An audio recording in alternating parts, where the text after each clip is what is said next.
So this is standard part 2I, teachers upholding public trust. I'm just going to start by saying about child protection and safeguarding, and part in 2011 shows that in recent years that there's been a broader focus on the risk to children and making sure that children are safe, and in schools particularly making sure that the policies and practices are being used correctly by everyone, both within and outside of the school.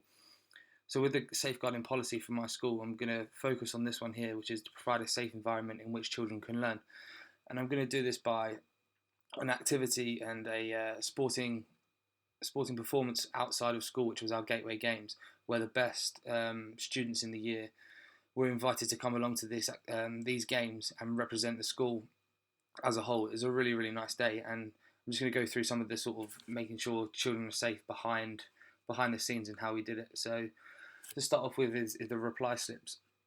So every student that was invited got a reply slip and was expected to give it back before the game. So if they didn't give it back in time, then they wouldn't be able to go to the games, unfortunately, as we wouldn't know what student it was and how to get in contact with their emergency contact if needed. So every student had to fill this out, as you can see here.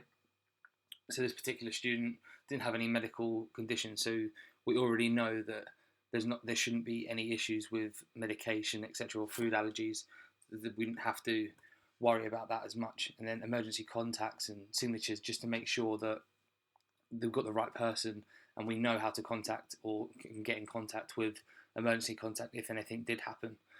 This red box here, I will explain in further detail later, but I feel like this is probably the most important one in terms of safeguarding students whilst we're away from school.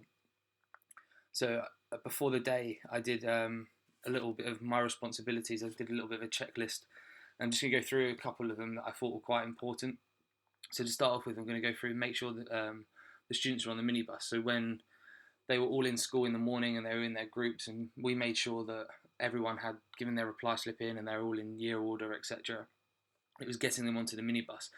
And I feel like this was quite important, as making sure that they went from the school and straight into the minibus and did not wander off meant that we knew exactly where the children were. We knew that they were getting onto the minibus, and we knew that they were going over to Black Shots, which was the where the activities was taking place. And this was really important for me, is that which meant that we knew exactly where they were and that they weren't going elsewhere and potentially being lost straight away. So that was quite important. And then the next one I'm going to point out is at break time here, ensuring that all the students are accounted for. So you can see in this picture here, at the Gateway Games, all our students were grouped in one area, and at the break time we made sure that all students were accounted for, and we knew exactly how many students we had, how many students there should be, and that they were all there grouped together in one place, and we knew that it was safe and nobody was wandering off, and they all knew that they had to be there at 12 o'clock to make sure that everybody was accounted for, as a sort of checkpoint to make sure that we didn't leave it too late if someone had wandered off, and we could quickly get in contact with parents, etc., to make sure that they knew exactly what was going on. And the last two that I want to quickly go through is that ensuring that all students are accounted for when leaving, and do not leave until the students have. So if we quickly look at this leaving checklist, we had a list of all students that were getting picked up from the Black Shots. So going back to the reply slip, this box here, so they had choices whether they were going to walk home or whether they'd be picked up from Black Shots or picked up from the academy. And in this particular case, Joshua was going to get picked up from Black Shots by his parent or carer after the activity. So you can see on the leaving checklist, if you go to Josh, straight away you can see that he's been picked up, and we'll put a tick next to his name. Obviously this was as they were being ticked off, so not everyone's been picked up so far.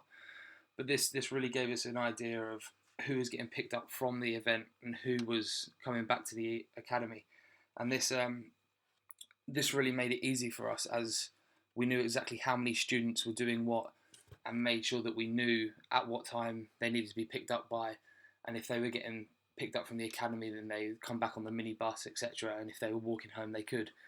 And it made it a lot easier in safeguarding terms, as that we knew exactly where each child was at all times during it, and it made it a lot easier for us to show the parents that we knew exactly where their child was at all times, and it sort of put our minds at rest, as well as the parents' minds. It was a nice way of showing the parents that they knew what we were doing.